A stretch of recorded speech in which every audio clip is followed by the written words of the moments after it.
pour en finir avec le diabète grâce aux cacahuètes. Je sais très bien que vous adorez les cacahuètes et que vous mourrez d'envie d'en grignoter quelques-unes avant les repas entre amis. Eh bien, j'ai une bonne nouvelle pour vous, les cacahuètes sont bonnes pour les personnes atteintes de diabète. Elles vous aident à contrôler votre taux de sucre dans le sang et elles réduisent les risques de problèmes cardiaques. C'est très important pour les personnes diabétiques car les maladies cardiaques sont une des conséquences les plus graves et malheureusement les plus courantes du diabète. Mais heureusement, les cacahuètes sont là. Elles sont riches en fibres, en protéines et en bonne graisse. Et en plus, elles ont un indice glycémique très bas. Donc elles ne font pas de pic de taux de sucre dans le sang après la consommation. Bon, faites attention quand même, elles sont très caloriques. Donc à consommer avec modération.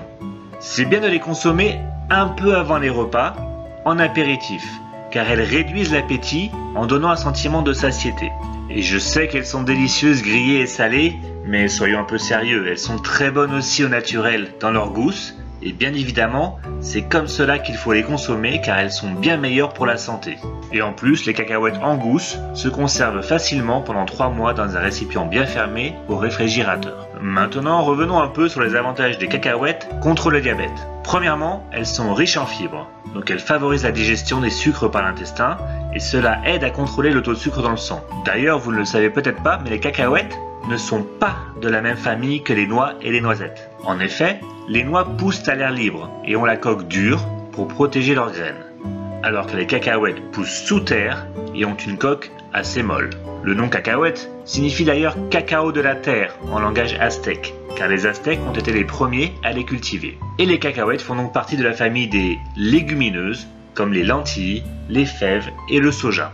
Et comme les autres légumineuses, elles sont très riches en protéines. Les cacahuètes sont également riches en bonne graisse.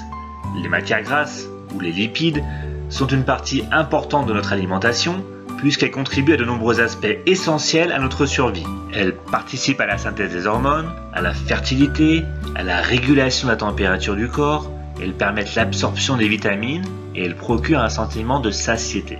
Mais attention, il y a de mauvaises graisses, comme les graisses des viandes et des produits industriels, encore pire, qui font monter le cholestérol, alors que les bonnes graisses, comme celles des cacahuètes, ne font pas monter le cholestérol, ce qui est très important car les maladies cardiaques sont souvent un risque majeur quand on souffre de diabète.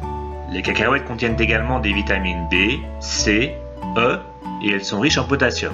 Et les cacahuètes possèdent des propriétés anti-inflammatoires, donc elles réduisent la douleur en cas de neuropathie diabétique au niveau des mains ou des pieds. Et certaines études montrent que les cacahuètes consommées en quantité modérée peuvent réduire le risque de développer le diabète. Donc en résumé, n'hésitez pas à consommer des cacahuètes en apéritif pour lutter contre le diabète, mais attention aux calories.